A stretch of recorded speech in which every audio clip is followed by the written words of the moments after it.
السلام عليكم أصدقائي، مرحبا بكم في هذا الفيديو. فمن بعد ما شفنا الفيديو السابق la réponse musculaire à une série de stimulations efficaces successives et d'une intensité qui est croissante, في هذا الفيديو غادي نشوفوا la réponse musculaire à deux stimulations efficaces, ou bien deux excitations efficaces de même intensité, مع la réponse musculaire à une série d'excitations efficaces successives et de même intensité. Donc, la réponse musculaire à deux excitations efficaces de même intensité. La stimulation de muscles par deux chocs ou bien deux stimulations successives à des intervalles de temps variables permettent l'enregistrement des myogrammes représentés par les figures ci-dessus. Donc,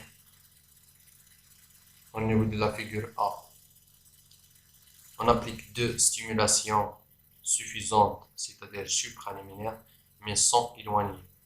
On a enregistré deux secousses musculaires isolées. On a deux secousses musculaires isolées. Ces secousses musculaires sont identiques car il a la même amplitude et la même durée. Au niveau de la figure B, on a appliqué deux stimulations supraliminaires, mais cette fois, ces deux stimulations sont rapprochées et que la deuxième stimulation sont appliquées pendant la phase de relâchement du muscle.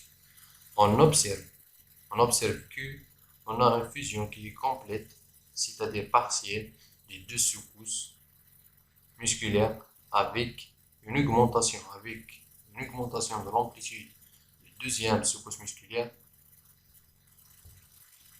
plus que la première secousse musculaire. Donc, on a l'amplitude qui est dans la deuxième secousse musculaire. Et au niveau de la figure C, on applique des stimulations supraliminaires, mais cette fois, ils sont très proches, très rapprochés. Et que la deuxième stimulation est appliquée pendant la phase de contraction. Elle est appliquée pendant la phase de contraction musculaire. On observe une fusion qui est complète, c'est-à-dire totale, des deux secousses. On a normalement خاصنا نلقاو deux secousses musculaires لأن درنا deux stimulations. Mais درنا la deuxième stimulation pendant la phase ديال la secousse ديال la phase de contraction musculaire. Donc on obtient un secousse musculaire, mais avec une grande amplitude. Ok. Donc, quand les deux stimulations sont suffisantes et éloignées, suffisants, c'est-à-dire supraluminaires, sont éloignées, on enregistre deux secousses musculaires qui est isolée et identique. Elle est identique car il a même amplitude et même durée. La figure B.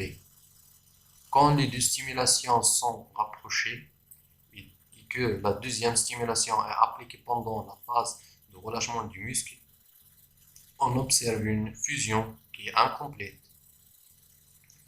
c'est-à-dire partielle, de deux secousses musculaires avec une augmentation de l'amplitude de la deuxième secousse.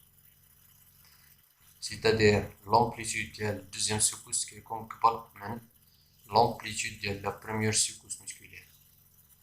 La figure C, quand les deux stimulations sont très rapprochées et que la deuxième stimulation est appliquée pendant la phase de contraction du muscle, on observe une fusion qui est complète, c'est-à-dire totale, des deux secousses qui est apparaissant comme s'il y a une seule secousse musculaire d'une amplitude qui est grande. Donc, on a واحدة secousse musculaire اللي فيها une grande amplitude. Donc, deuxième chose, la réponse musculaire à une série d'excitations efficaces successives et de même intensité.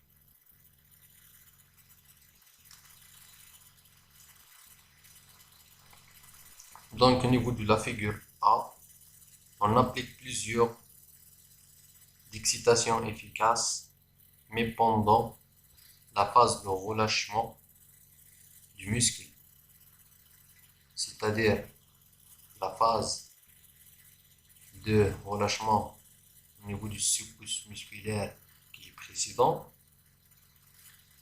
on obtient une tétanos qui est imparfaite.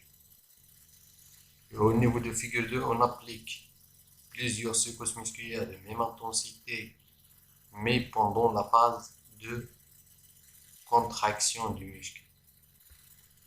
Donc, le tétanos imparfait, si la secousse musculaire, c'est une succession de secousses musculaires qui est fusionnée incomplètement, car chacune d'elles survient au cours de la phase de relâchement de ce qui est précédent. C'est-à-dire, on applique les stimulations pendant la phase de relâchement. Tétanos parfait, c'est une succession de secousses musculaires qui est fusionnée complètement, car chacune d'elles survient au cours de la phase de contraction de ce qui est précédent. Au niveau de tétanos parfait, on applique des stimulations, mais pendant la phase de contraction d'une secousse musculaire qui est précédente. دونك وصلنا للنهاية ديال هاد لابارتي ديال هاد الفيديو. متنساوش دعمونا بلايك وسبسكرايب وبارطاجيو هاد الفيديو.